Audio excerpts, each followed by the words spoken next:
Over here! Greetings, strangers. I'm Worliwynn, and the town in front of you is Otari, and it's my home. It's a wonderful place that has the potential to live in great harmony with the land, and that means a lot to me. Not because I'm a gnome, but because I'm a follower of Gosray. A druid, they call me, and we can be good people, you know. We're not all lunar-struck crazies with vicious fangs and drool and fur and howls, and you don't know what I'm talking about. Well, maybe I'll just show you around like I meant to. If you'd like, of course. Your silence is answer enough. Follow me!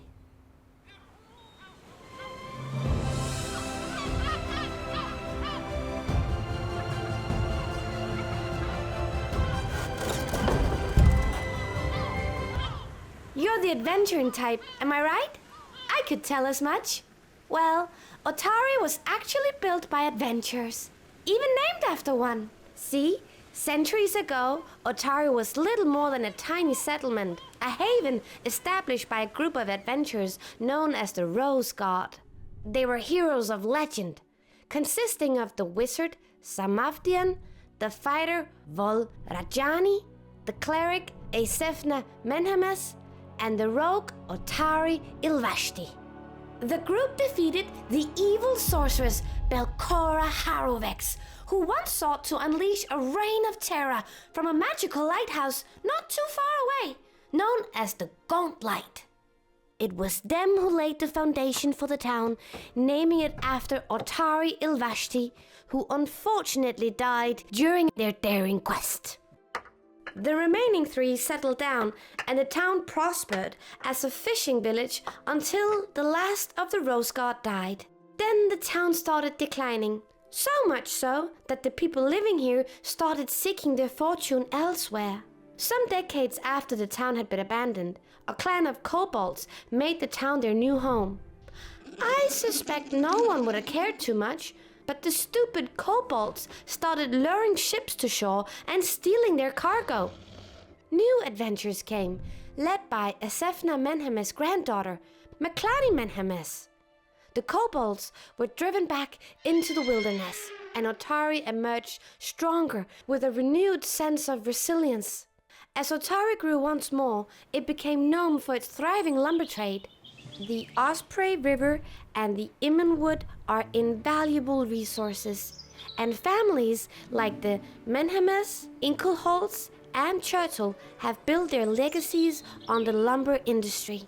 The Otari flume transports lumber from the woods to the place in front of us, and the place in front of us is my least favorite place in all of town, the Otari Mill, locally known as the Giant's Wheel. I understand its necessity, but that doesn't mean I have to like it. Personally, I like trees.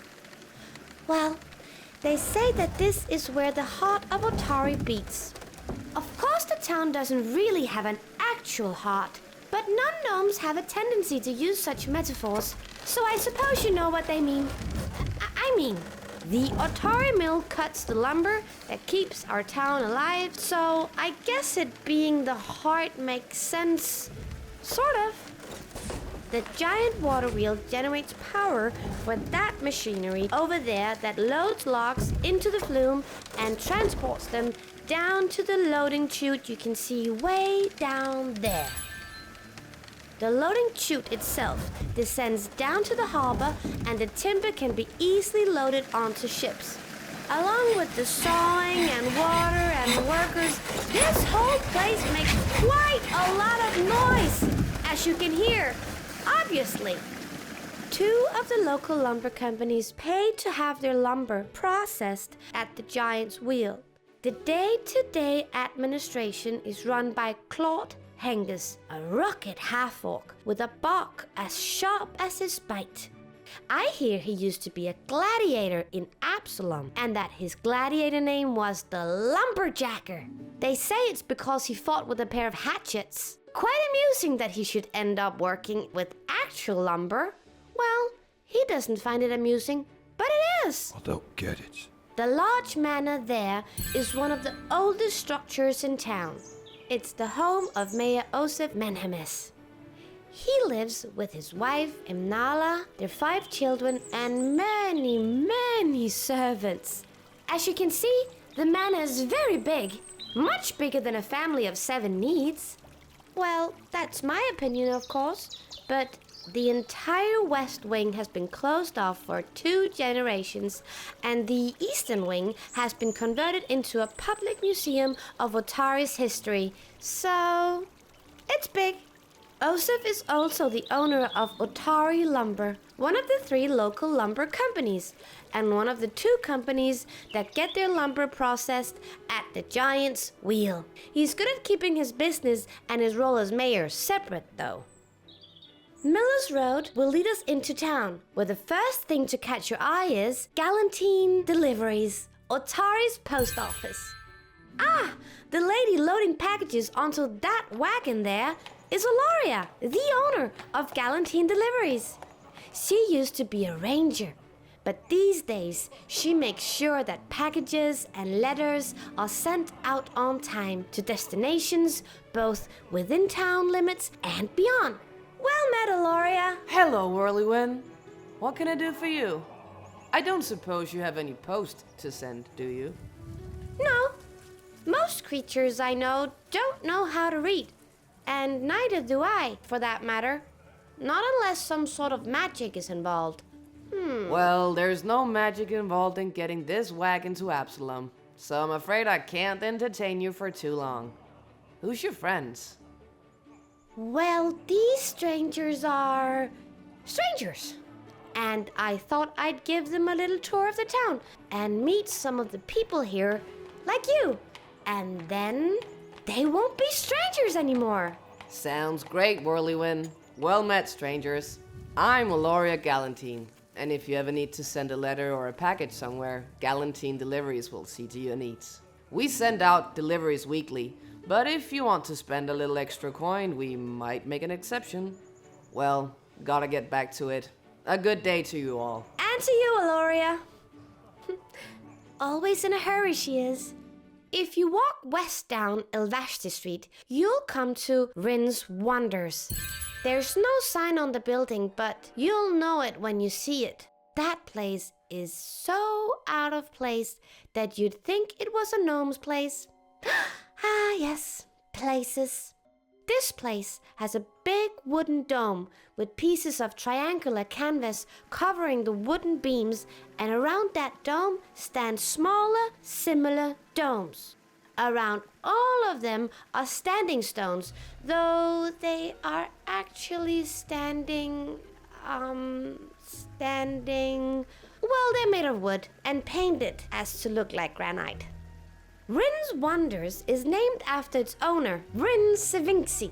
She's from Kayonin, and while she clearly has elven blood, she also clearly has some fiendish blood in her as well. She has the gift of foresight. The truth is in the stars. Or so I've heard.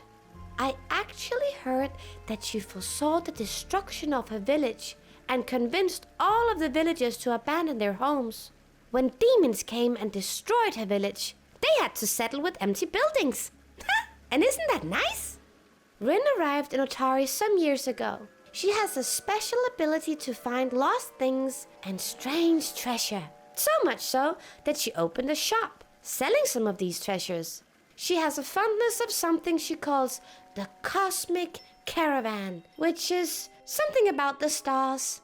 I've also noticed that she becomes rather uncomfortable in confined spaces. You'll also find Blades for Glades down that way, the town's blacksmith. It specializes in saws, axes, and other tools used in the lumber trade, but you can get swords, shields, and armor there as well. The owner of Blades for Glades is Carmen Rajani. He's not always not in a good mood. He seems a little sour. Might be because he ran for mayor 4 times and lost the election 4 times. He claims he's a descendant from one of Otari's founders. I am a Rajani. And while the Rajani name did belong to one of the Rose Gods, there's no one else but him to confirm the claim. And it is some 500 years ago, so people are skeptic. Now the shop right over there is Odd Stories. An odd name, I know, but Worliwynn is a little odd himself. At least I think so. Thinking itself can be quite odd. I find many things odd, especially non-gnomes and their odd stories. But I didn't name the place.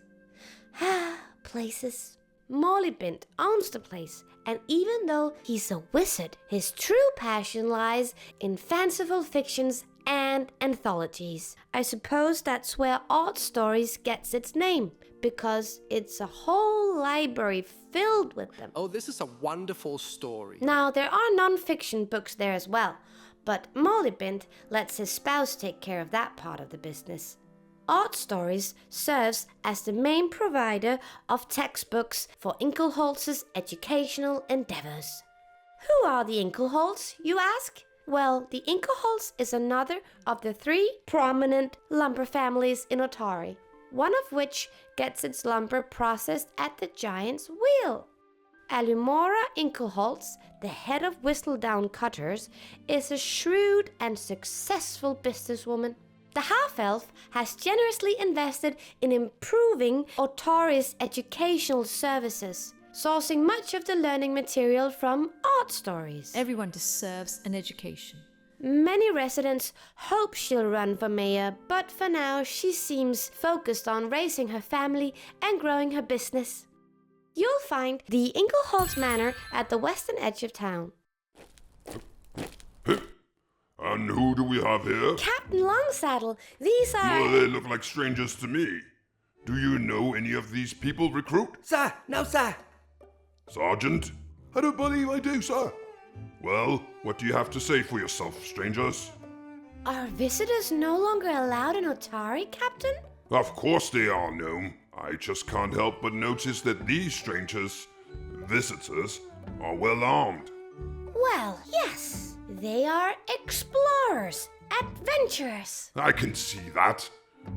I'll have you know that I'm in charge of the town's safety, and I don't tolerate any trouble, not even the tiniest of bar brawls. Other than that, I bid you welcome. But no trouble. Gnome, Captain Longsaddle? come along, men. Sir! Sir, yes, sir. That was the captain of the guard, Lardus Longsaddle. I know he seems a little rough, but he truly cares for the town and takes his job very seriously. They're probably heading towards the Otari garrison, which lies down that way, on Drake Street.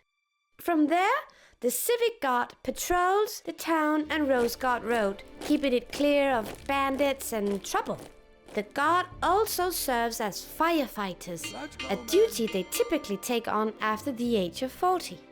The garrison is also where the Otari jail is, but it's usually only occupied by someone who's had a little too much ale and needs to sleep it off. Come on, I was just having a little fun. That there is the Farmers Guild. There you'll find stables, auction houses, livestock, butcher shops, and a guild hall for farmers in the region. There's even a shrine to Aristil. The guild takes care of distribution of goods from farms and ranches in the area and makes sure members get paid their fair share. The guild has accommodations for visiting farmers, free of charge of course, but even non-farmers can rent a room if they want to, though not free of charge of course. The head of the guild is the halfling Jala Highstepper. Hello. She's a nice lady, though from what the pigs tell me, she's not much of a talker. So I sometimes wonder about the livestock talking with the animals. The cows aren't too bright, but at least they're good listeners. Yes, I talk to animals. Oh yes. Let's turn down Shrike Street towards the western part of town. That will lead us right by Crow's Casks, the most popular tavern in Otari. It's also a brewery and a shrine to Kate and Killian. You'll hear songs to the accidental god on most evenings in this place. Good place. The proprietor is a Tengu named Megaloy. She spent her youth on a dozen pirate ships, and apparently that's where she picked up her brewing skills. She enjoys creating new types of alcohol for her customers, like the popular spiced pumpkin rum or the sour blackberry ale. Most of the time she brews some fantastic drinks, though once in a while, well, just don't mention the goblin pepper stout. If we turn down Byron Street and cross Menhamis Street, we arrive at the Otari Market. Here, locals come together to mingle and enjoy the lively atmosphere as they go about their daily shopping. Here you can buy everything from fresh produce and spices to handcrafted goods and daily essentials. The place is overseen by Kalino Lethena, and for that reason, I suggest you take the time to enjoy the market when you're not in my company. See, Kalino mistrusts me, and don't misunderstand me, while there's no mistaking that his mistrust is misplaced, his misinformed view misrepresents who I am, and he really misjudges me. I do understand why. It all begins with his misfortune and my kind. Not gnome kind, but the faithful of Gosray. See, just outside Otari lies the Stone Ring Pond. The pond is unusually reflective, its glassy surface encircled by 24 standing stones of equal height. These stones were erected generations ago by the Church of Gosray, and the site has since become a sacred place for druids, rangers, and naturalists. Many druids incorporate the pond into their peregrinations, often camping nearby for short periods. But for the last 30 years, these traveling druids have largely avoided contact with the people of Otari, a self-imposed distance born of tragedy. The mistrust began with a man named Jaul Mesmin, one of their own. Unbeknownst to the druids, Jaul was a werewolf. His attack on the town left 6 dead before the people of Otari drove him over the cliff and into the sea. Among the victims was Kalino's wife, a loss that left a deep scar on the town and seeded Kalino's enduring mistrust of druids and followers of Gosray. I came to Otari with a singular purpose: to heal the rift between the good people of this town and Gosray's faithful, and to foster harmony between the community and nature. In this I've made some progress, yet despite my efforts, I doubt I will ever mend the wound in Kalino's heart. Let's move on. Behind the market, down by the shore, lies the Otari fishery. There you'll find the jolly Tamily Tandervale. She's the harbor warden, and she always has a smile on her lips. At night, she usually opens up the fishery grounds to sailors, laborers, and travelers for snacks and entertainment. You should go one night. Then you'll be able to see her collection of legs as well. Not legs, but wooden legs. She used to be a part of the Grey Corsairs and was even offered a position as a captain. But wouldn't you know it? She lost her leg during a raid on a pirate ship. I guess she saw more longevity in retiring from the Corsairs and becoming a harbor warden instead of being a captain. She's a kind and jolly woman. Jolly. The bridge in front of us is the largest in town and home to the tavern Crook's Nook. Well, I suppose it's an inn because you can rent a room for the night quite cheap. They also happen to have the best seafood in town. Its name, Crook's Nook, is very fitting as, well, let's just say that shady, criminal kind of types use the tavern for meetings, almost as if it was some sort of guild. Know what I mean? It's perhaps Otari's worst kept secret that the owner, a lanky woman named Yinesmira, runs illicit operations from the place. However, it has yet to bother the citizens enough to become a real problem, so Captain Longsaddle usually turns a blind eye. Up that way lies another tavern, or rather, the ruins of what was once the largest tavern in town, the Thirsty Alpaca. In a tragic incident, the ground beneath it caved in, causing the building to collapse. Tragically, several patrons and employees died, including the owner's wife and son. The owner, Nalphosephorin, wasn't found among the rubble, and some believe he's still alive. Somewhere. Today, the ruins are considered cursed, and people stay clear of the site. Stories of eerie lights and unnerving sounds coming from the ruins only add to its haunted reputation. I couldn't tell you how true those stories are. I stay well away from that place myself. A place I don't stay away from, though, is the Rowdy Rockfish. It sounds rowdy, but it's actually the complete opposite. It's such a calm and quiet tavern that I wonder if it ever saw a ballroom brawl. The dwarf, Brelda Venkavale, is the owner of the Rowdy Rockfish. What can I do you for? Or new owner, I should say.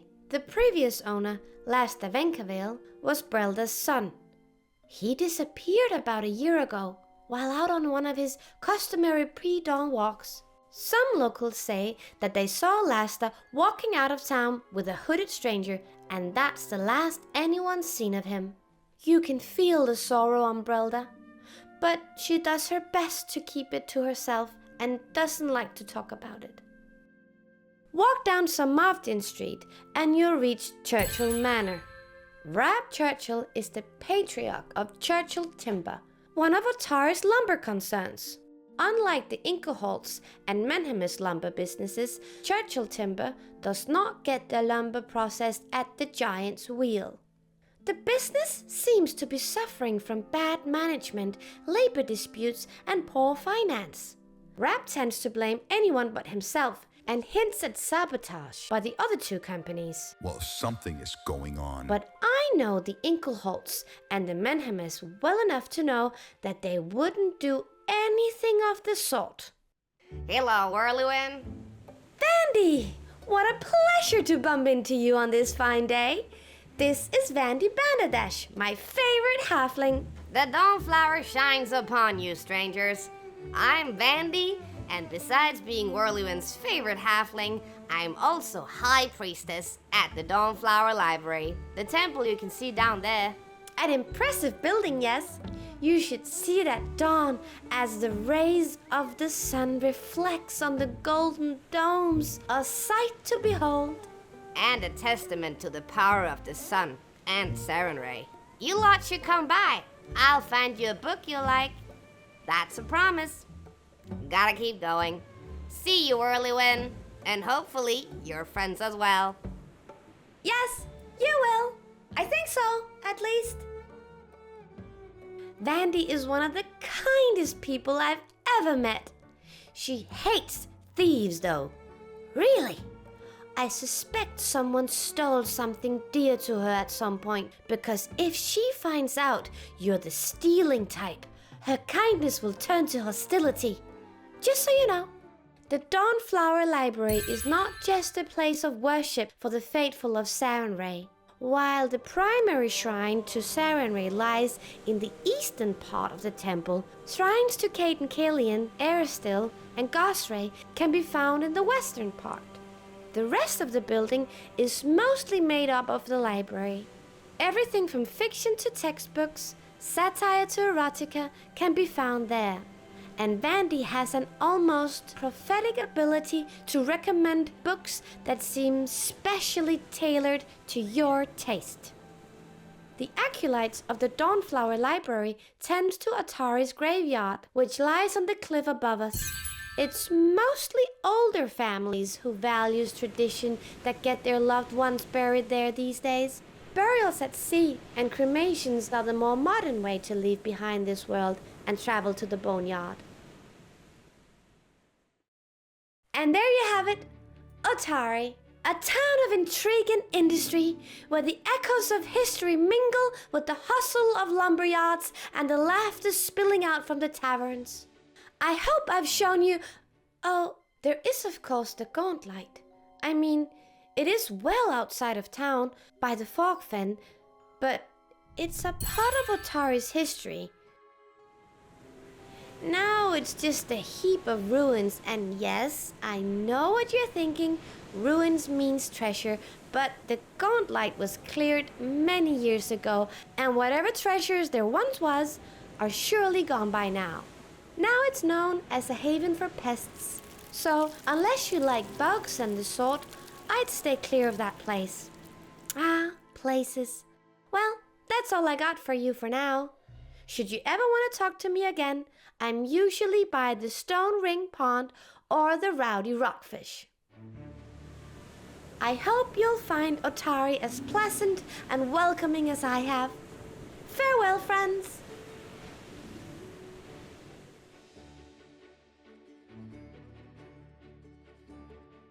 Greetings! Thank you for watching the Tower of Tomes. If you like the content, please consider subscribing, liking, and commenting. Also, please have a look at the Tower of Tomes Patreon page. There will be a link in the description. Thank you so much for watching. I hope you enjoyed it.